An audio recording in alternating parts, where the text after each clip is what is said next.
Þrívíddarprentarar, leyserskuravélar, fræsarar og vínilskerar eru tæki sem við notum flestöll ekki mikið í daglegu lífi, enda tæki sem finnast almennt ekki inn á heimilum í landinu. Þau hljóma kannski framandi og óaðgengileg, en við megum ekki gleyma því að svo var líka raunin með fyrstu lítabrentarana, tölvurnar og farsímanna, svo það geti vel breyst á næstu árum. Í dag eru þessi tæki aðgengileg almenningi í FabLab Akureyri og fleiri slíkum stöðum á víð og dreif landið. En hvað gera þau? Hvernig virka þau? Er ekkert mál að nota þau? Það ekki neitt mál. Það eins og fyrsta sem ég segi alla sem eru svo hræddir við að nota leysiskurðavélarnar að það halda allir að þetta sé algjör forritun, en það alveg þveröfugt. Ef maður búin að prenta úr venjulegum prentara af 4 blað, þá getur maður alveg nota leysiskurðavél. Það bara sama ferlið, sko. Svona fyrstu sinn hefur vantilega farið á því tími í það að kenna hverjum og einum, en á þessum 2 árum að komin fólk sem að þekki tækin betur. Já, alveg klárlega. Það komin svona inngróin hópur sem búið að læra alveg rosalega mikið og það einfaldar mér mikið vinnuna í opnum tímum til dæmis. Þegar ég kannski með 3-4 sem að kunna á vélarnar og ég get ekki aðstoða hina 4, þá get ég alltaf sendt hina sem eru búin að læra nú þegar, sko. En það einmitt máli, maður á að geta þurfa að vita allt á maður kemminga.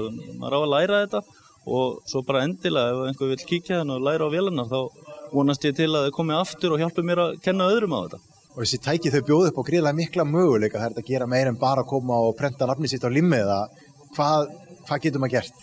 Það náttúrulega alveg endalaust. Það eiginlega bara að leyfa hugunum að reika og þá gerist hvað sem en það eitt mjög skemmtilegt verkefni sem að félagi minn, hann lenti í óláni að missa fingur og við erum núna á lokaskrefunum að búa til virkan fingur handunum, sem þá þrívíddarprentaður og tengdur við vír sem að þá gefur honum séns á því að geta hreyft þann fingur með hinum líka.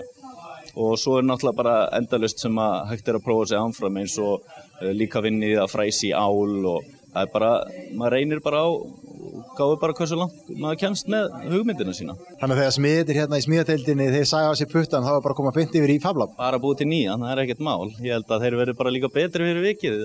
Hann einmitt sagði þarna sem að búið til fingur, hann var hugsað að skera sér löppina svo hann geti gert bara betri löpp. Já, það ekki að heyra að þessu miklar skorður settar á það sem hægt að gera í FabLab.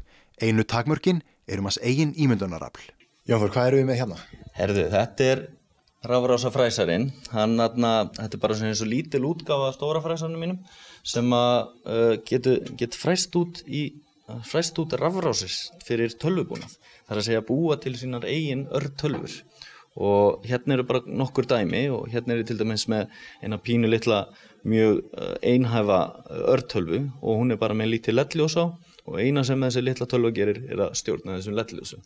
Geta látið þau blikka eða búið til bróskall eða hvað sem Og svo ég náttúrulega líka með það sem þú heldur á hérna bara til þess að stjórna DC-mótor. Þannig að ef maður vill til dæmis láta gluggatjörnin bara svona færast upp á morgnana, þá getur maður kannski forrita þetta til þess að DC-mótor bara togar upp gluggatjörnin klukkan 8 á morgnana eða álíka, sko.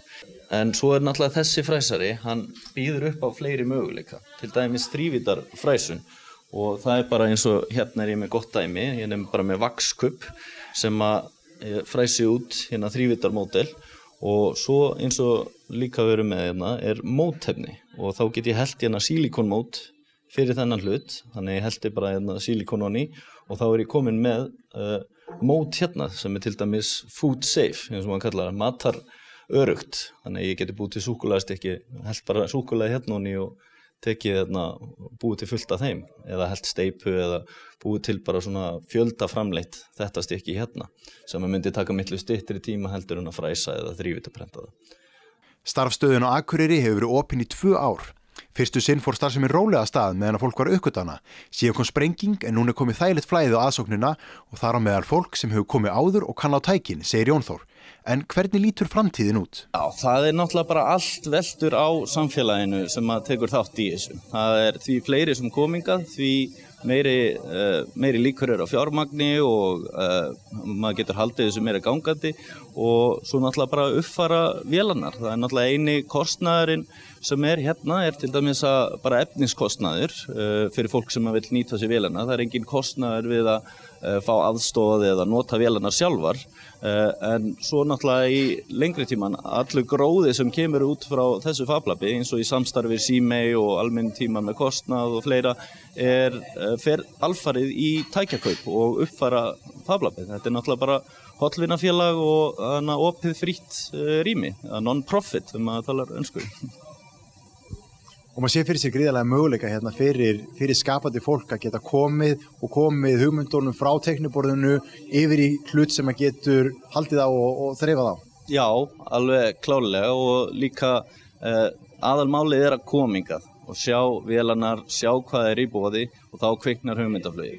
Það eru nánast allir sem koma inn í fyrsta skipti. Þau segja, já, ég vissi alveg hvað 3D-prentur væri en að sjá hann hreyfa sig breytir rosalega miklu út af því að þá byrja hugmyndinar að flæða. Já, er þetta hægt? Þannig að það aðalega bara að kynna sér hvað í boði og ekki vera bara að læsa sig að ég þarf að vera með 100% hugmynd áður í kemena. Nei, það bara sjá hvað í boði, prófa sig áfram og þá byrjar hugurinn að búa til eitthvað flott.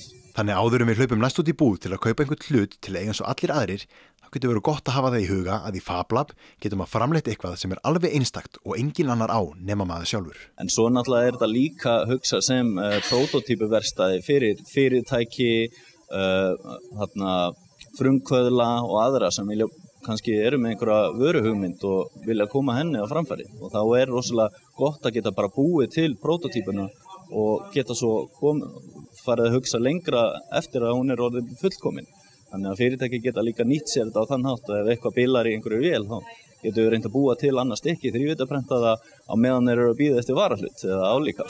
Þannig að þetta ekkert bara fyrir almenning og skóla, þetta líka að hugsa sem að virkja samfélagið og fyrirtæki og frumkvöðla á Eyjafjarðarsvæðinu.